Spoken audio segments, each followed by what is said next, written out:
Ողջույն, եթերում հարցազրույցն է, զրուցելու եմ Հայաստանի քննչական կոմիտեի ղեկավար Արթուր Պողոսյանի հետ։ Բարև ձեզ։ Բարև ձեզ։ Շնորհակալ եմ պարոն Պողոսյան հրավերն ընդունելու համար։ Պարոն Պողոսյան, օրեր առաջ պարզվեց, որ քննչական կոմիտեից առանձնապես խոշոր գումարի գողության դեպք է տեղի ունեցել $590,000 չափով։ Ոնց է ստացվում, որ նույնիսկ քննչական կոմիտեից է հնարավոր իրեղեն ապացույց անհետանա։ Շնորհակալություն հրավերքի համար։ Դեպքի հետ կապված, քանի որ ըստ էության դեպքը ինքը մեծ հնչեղություն ստացավ, ես մի քանի կարևոր շեշտադրումների մասին եմ ուզում խոսել։ Նախ ցանկանում եմ նշել, որ այն վայրը, որտեղից տեղի ունեցել գողությունը, դա քննչական կոմիտեի համապատասխան ստորաբաժանումը տեղակայված է Պեկ վարչական շենքում։ 4-րդ, 5-րդ եւ 6-րդ հարկերում է տեղակայված։ Պահպանությունը շենքի իրականացում է մասնավոր կազմակերպություն եւ դեպքը բացահայտվել է հենց քննչական կոմիտեի աշխատակիցների կողմից, քննիչը տեսել է առերևույթ հանցանք կատարած անձին եւ քննիչի հետևողականության արդյունքում հետագայում հնարավորություն եղավ նաեւ բացահայտել առերևույթ հանցանք կատարած անձին։ Դրա մասին է վկայում այն, որ անմիջապես մենք արձագանքեցինք դեպքին, պատշաճ հաղորդում ներկայացրեցինք հակակոռուպցիոն կոմիտե եւ դեպքի կապակցությամբ վարույթ նախաձեռնվեց։ Իհարկե ես վարույթի մանրամասներին չեմ տիրապետում, որովհետեւ քրեական վարույթի նախաքննությունը, ինչպես նշեցի արդեն, տեղի է ունենում հակակոռուպցիոն կոմիտեում, սակայն նշեմ մի քանի հանգամանքներ, որոնք մեզ հայտնի դարձան մինչեւ հաղորդում ներկայացնելը։ Իմ հանձնարարությամբ գլխավոր վարչությունում տեղի ունեցավ գույքագրման աշխատանքներ, որովհետև արկային արգրաված մեծաքանակ առարկաներ, այդ թվում նաև թանկարժեք առարկաներ, իրեր, դրամական միջոցներ, տարբեր, այդ թվում նաև արտարժույթի տեսքով, գույքագրման աշխատանքների արդյունքում որոշվեց գումարների տնօրինման կամ հետագա պահպանության հարցը լուծել եւ համապատասխան գրություն հասցեագրվեց կենտրոնական բանկին, որպեսզի լուծվի այդ գումարների պահպանության հարցը, սակայն մենք գրություն ստացանք, որ 2024 թվականի դեկտեմբերի 31-ից հետո այլևս կենտրոնական բանկը պահպանության չի վերցնում։ Իսկ հնարավոր չէր այդ գումարը տեղադրել կենտրոնական բանկում, որ դեմokraտիկ գրավոր պատասխան ունենք, այդ թվում հենց այս վարույթով, որով տեղի էր ունեցել հափշտակությունը։ Դրանից հետո ըստ էության մենք այդ գումարի հետագա տնօրինման հետ կապված երբ որ քայլեր էինք ձեռնարկում, արդեն տեղի ունեցավ նշված դեպքը։ Նշեմ, որ ըստ էության ես արդեն նշեցի, որ շենքի պահպանությունն իրականացվում է մասնավոր կազմակերպության կողմից, նաև նշեմ, որ դրանից առաջ նաև մեկ այլ դեպք էր տեղի ունեցել գողության փորձի տեսքով, որի կապակցությամբ նույնպես քրեական վարույթ հիմա ներկայումս առկա է եւ նախաքննություն է իրականացվում։ Հայտնի է, որ երկու անձ կալանավորվել է արդեն իսկ։ Այո։ Եվ ովքեր են նրանք, քննչական կոմիտեի աշխատակիցներ են թե ոչ, ինչու եմ հարցը հստակ շեշտադրում այս առումով, որովհետև նույն մամուլում տեղեկություններ էին տարածվում, թե Պեկի աշխատակիցներ են եղել ներգրավված այս գործում, արդյոք այդպես է թե ոչ, եւ երրորդ շեշտադրումը կան այլ անձինք, ովքեր մեղադրելի կամ կասկածյալի կարգավիճակ ունեն ներկապահին։ Ես նշեմ, որ քանի որ քրեական վարույթը ըստ էության քննչական կոմիտեում չի իրականացում քրեական վարույթով նախաքննություն, սակայն հստակ կարող եմ նշել մի հանգամանք, որ քրեական վարույթով ձերբակալվել եւ ներկայումս կալանավորվել է քննչական կոմիտեի աշխատակից վարչության պետի պաշտոնակատար, ով ըստ էության անմիջականորեն կազմակերպել էր հանցագործությունը։ Իսկ գումարի ամբողջական մասը դեռևս չի հայտնաբերվել, որոշակի հատված դեռ կա։ Այդ կապակցությամբ որքանով տեղյակ եմ, հակակոռուպցիոն կոմիտեն պաշտոնական պարզաբանությամբ արդեն իսկ հանդես է եկել։ Որքանով տեղյակ եմ պաշտոնական հաղորդագրությունից, գումարի զգալի մասը հայտնաբերվել է։ Լավ, անցնենք մեկ այլ դեպքի, որը էլի բավականին ժամանակ պարոն Պողոսյան աղմուկ հանեց, խոսքը վերաբերում է Մարմարիկում տեղի ունեցած դեպքին, ողբերգական, օրեր շարունակ որոնողական աշխատանքներից հետո հայտնաբերվեց 2-ամյա երեխայի մարմինը եւ հայտնի է, որ կատարվածով էլի հարուցվել է քրեական գործ, բայց մի ուշագրավ տեղեկություն էլ տարածվեց նախորդ օրը համացանցում այն մասին, որ որոնողական աշխատանքների ընթացքում որոշ անձինք ուղղակի կամ անուղղակի մասնակցություն ունենալու մասով, տեղեկությունների տարածման մասով, իրենք եւս որոշակի քրեական գործերում են ներգրավել։ Արդյոք այսպես է, դուք դրա մասին տեղեկություն ունեք, թե ոչ, եւ եթե կարելի է այս քրեական գործի մասով եւս մի քանի մանրամասներ հաղորդեք։ Շնորհակալություն։ Նշված դեպքի կապակցությամբ քննչական կոմիտեում նախաձեռնվել է քրեական վարույթ։ Քրեական վարույթի նախաքննության ընթացքում նաև մենք ուսումնասիրել ենք համապատասխան մամուլում արկա բոլոր հրապարակումները, այդ թվում նաև ձեր կողմից մատնանշված հրապարակումները, իմ հանձնարարությամբ դրանք պարտադիր քրեական վարույթներով դարձվել են քննության առարկա։ Եվ քննության արդյունքներով եթե արկա լինեն իրավական գնահատական տալու հիմքեր, հավաստիացնում եմ, որ այդ առումով նախաքննական մարմինը կձեռնարկի համապատասխան միջոցներ։ Նաև նշեմ, որ դեպքի կապակցությամբ քննչական կոմիտեում ըստ էության, քանի որ սպանության հատկանիշներով էր վարույթ նախաձեռնվել, առաջ էին քաշվել եւ ստուգվում էին բազմաթիվ վարկածներ, եւ այդ վարկածների նաև ձևավորվել էր քննչական խումբ, վարկածների ստուգման ուղղություններից մեկն էլ նաև ըստ էության մամուլում շրջանառված տեղեկություններն են։ Վարկածները արդեն դուք գիտեք, որ երեխայի դիակը հայտնաբերվել է, նշանակվել է համապատասխան դատաբժշկական փորձաքննություն, սպասենք դատաբժշկական փորձաքննության արդյունքներին, որովհետև դրանից կախված է նաև կանխորոշված է նաև քրեական վարույթի ելքը։ Օգտվելով առիթից ես նաև ցանկանում եմ շնորհակալություն հայտնել երեխայի որոնողական եւ փրկարարական աշխատանքներին ներգրաված գրեթե բոլոր աշխատակիցներին, դուք տեղյակ եք, որ երեխայի որոնողական եւ փրկարարական աշխատանքները 1 ժամ չի դադարել, այսինքն անընդհատ մի քանի օրերի ընթացքում հսկայածավալ աշխատանք է կատարվել եւ հենց այդ աշխատանքների կատարման արդյունքում հնարավոր եղավ հայտնաբերել երեխայի ըստ էության դիակը։ Լավ, անցնենք այլ հարցի, պարոն Պողոսյան, ձեր կառույցը եւս ինչպես շատ պետական այլ կառույցներ ենթարկվում են քննադատությունների, մասնավորապես քաղաքական դաշտում ընդդիմադիրները թիրախավորում են քննչական կոմիտեն կամ նախաքննական մարմինները այն մասով, որ ինչու են ամենաառաջինը կամ ամենաօպերատիվ կերպով քննվում իրենց վերաբերյալ քրեական գործերը։ Այ եթե օրինակ գործը վերաբերում է իշխանության որևէ ներկայացուցչի, որը անցնում է որևէ քրեական գործով, այդ հարցերը ձգձգվում են, երկար ժամանակ են տևում, քննությունը շատ երկար է տևում եւ այլն։ Ոնց կմեկնաբանեք սա։ Խոսքը իդեպ աղմուկոտ քրեական գործերին է վերաբերում նաև։ Հասկանալի է։ Նշեմ, որ ես էլ եմ լսել ըստ էության նախաքննական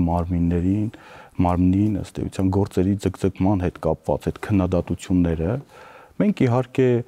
քննադատությունները լսում ենք, հետևություններ կատարում ենք քննադատություններից, որոշ քննադատություններ ունեն օբյեկտիվ հիմքեր, որոշ քննադատություններ ունեն նաև սուբյեկտիվ հիմքեր։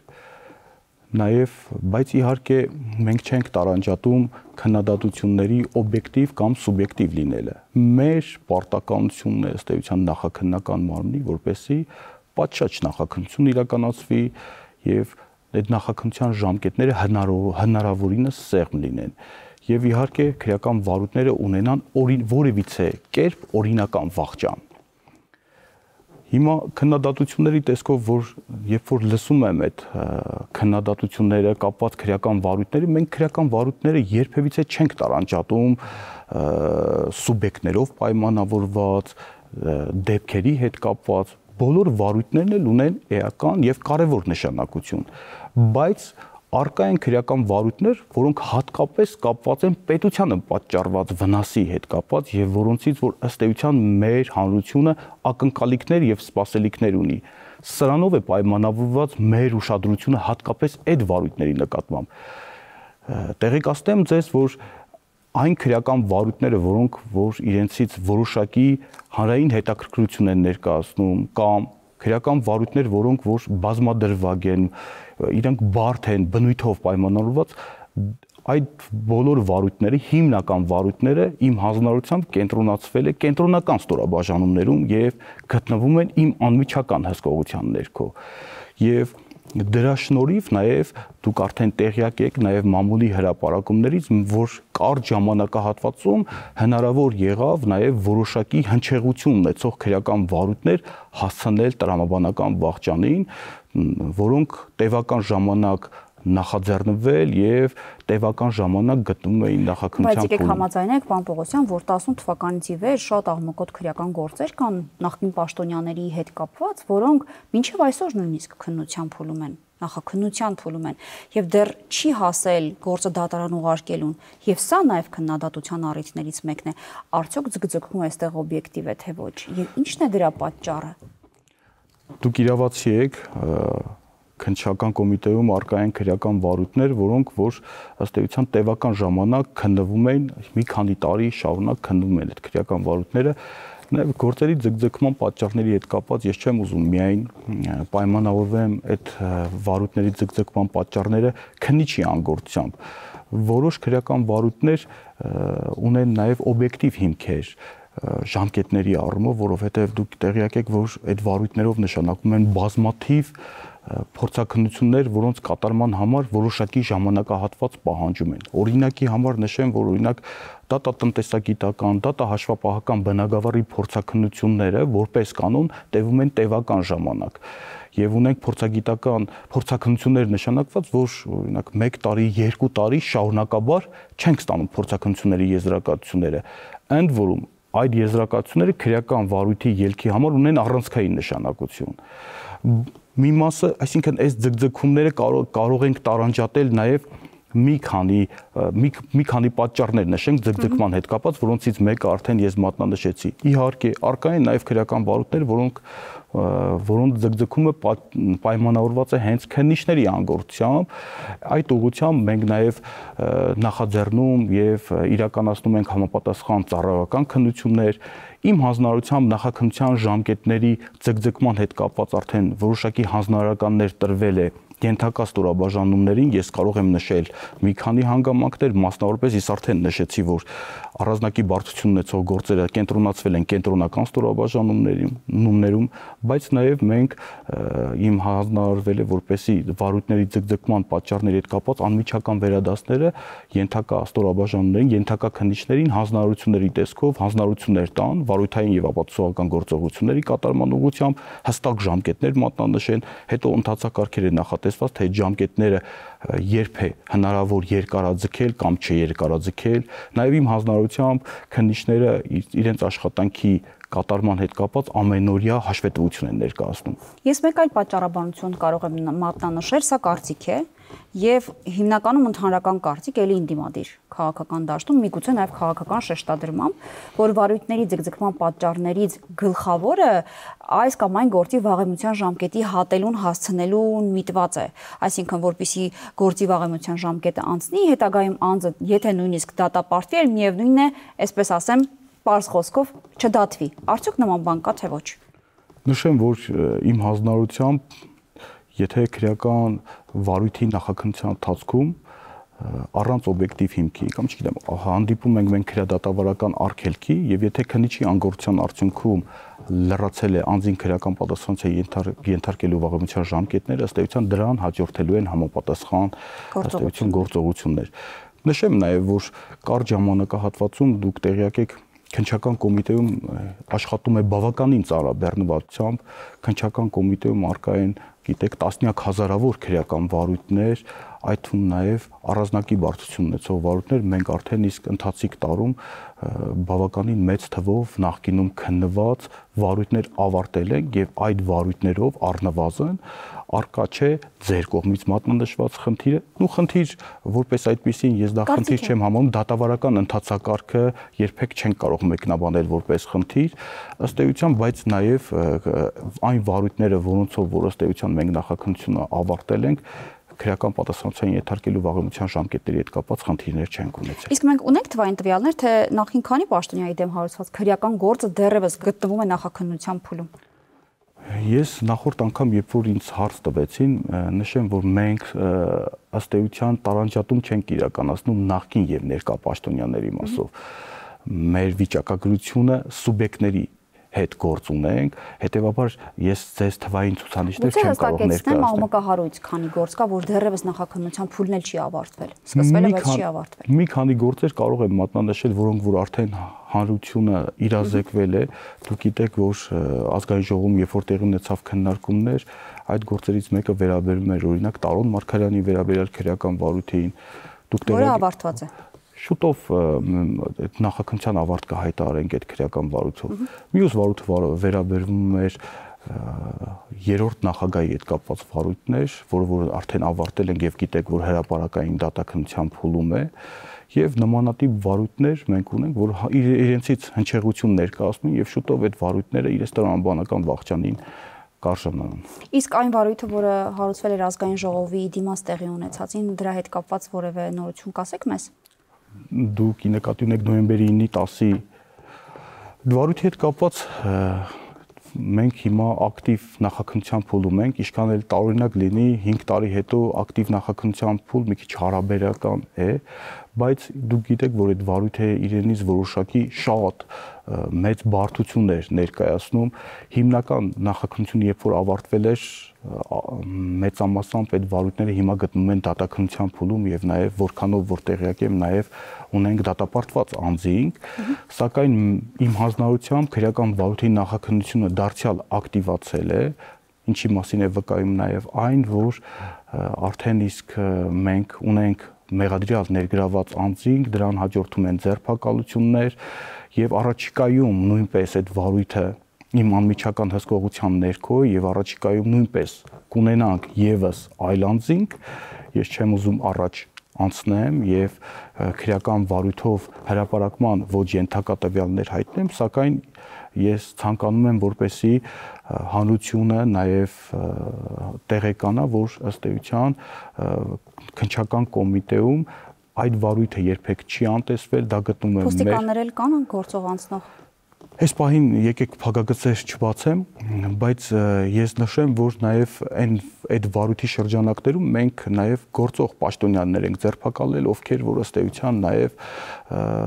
զանգվածային անկարգությունների մասնակիցներ են եղել։ Սակայն նշեմ, որ այդ վարույթով նաև հսկայածավալ աշխատանք է կատարվել, առաջին հայացքից թվում է, թե հեշտ է, սակայն հազարավոր մարդկանց նույնականացնել, նրանց գործողությունները անհատականացնել, դրանից հետո քրեաիրավական, ըստ էության ապացուցողական բազայի տեսանկյունից որոշակի փաստական տվյալներ հավաքագրել, առաջին հայացքից թվում է հեշտ է, բայց իրականում դա հսկայական աշխատանք է պահանջում։ Պարոն Պողոսյան, շատ քննարկելու հարցեր ունենք, բայց այդուամենայնիվ մեր ժամանակը սահմանափակ է, ավարտին է մոտենում, բայց մի հարց էլ կա, որի մասին կուզեի խոսել։ Վիճակագրական տվյալներն են փաստում, որ մեր երկրում հանցագործությունների, մասնավորապես ծանր հանցագործությունների թիվն է ավելացել։ Ձեր գնահատմամբ ինչն է դրա պատճառը։ Այսօր մենք շատ ենք դրա հոսում տեսնում, որ այս կամ այն անձինք փորձել են զենքի միջոցով հարցեր լուծել։ Ինչն է պատճառը։ Իրավապահ համակարգում է խնդիրը, թերացումներն են այստեղ խնդիրը, թե միգուցե ուղղակի մենք տեսնում ենք բացահայտման կամ այդ դեպքերի աճը պայմանավորված է դրանց մասին ավելի շատ լսելու հաղորդումներ ստանալու հետ։ Ես այդ ուղղությամբ մի հանգամանքի վրա կուզենայի ձեր ուշադրությունը հրավիրել։ Մենք չունենք հանցավորության աճի ձեր մատնանշված պատկերը։ Իմ կարծիքով առաջի հայացքից, քանի որ մեր զանգվածային լրատվության միջոցները ըստ էության ակտիվ են, ավելի շատ են լուսաբանում, հանրության մոտ նման կարծիք է ձևավորվում։ Չէ, բայց թվեր կան, թվեր կան, բայց նաև այո, նշեմ, որ մենք հանցավորության հետ կապված մենք վարույթների քանակական աճ ունենք, բայց ունենք նաև զգալի թվով հանցատեսակների նվազում ունենք։ Այսքան մատնանշում են օրինակ թմրամիջոցների ապօրինի շրջանառություն եւ այլն, այս առումով մենք օրինակ նվազում ունենք։ Ես չեմ ցանկանա պատկերը ասես բացասական լույսի ներքո ներկայացվի, էլի որպեսզի մեր հանրությունն էլ տեղեկանա։ Դուք օրինակ նոր մենք խոսեցինք մի քանի դեպքերի մասին, որոնք որ ըստ էության բացահայտված դեպքերի մասին են, բայց այնց հնչեղություն ստացավ կամ տարբեր ձևով մեկնաբանեցին, որ մեր հանրության մոտ նման կարող է նման տպավորություն ստեղծվել։ Օրինակ, երբ որ քննչական կոմիտեի երբ որ այդ գլխավոր վարչություն տեղակայված էր Պեկի վարչական շենքում տեղ գողություն կատարվեց, ես լսեցի նաև արձագանքները, որոնք որ բացասական ձևով էին ներկայացնում այդ ամեն ինչը, որը որ տեսակ գողություն էր ըստ էության, եւ այդ գողությունը բացահայտվեց, եւ այս առումով ես նաև ցանկանում եմ շնորհակալություն հայտնել մեր իրավապահ մարմիններին, որ ազգային անվտանգության ծառայությանը, ներքին գործերի նախարարությանը եւ հակակոռուպցիոն կոմիտեին, որ համատեղ կարճ ժամանակահատվածում բացահայտեցին այդ դեպքը։ Շնորհակալ եմ զրույցի համար։ Ես եմ շնորհակալ։ Զրուցակիցս Հայաստանի քննչական կոմիտեի նախագահ Արթուր Պողոսյանն էր։ Կհանդիպենք։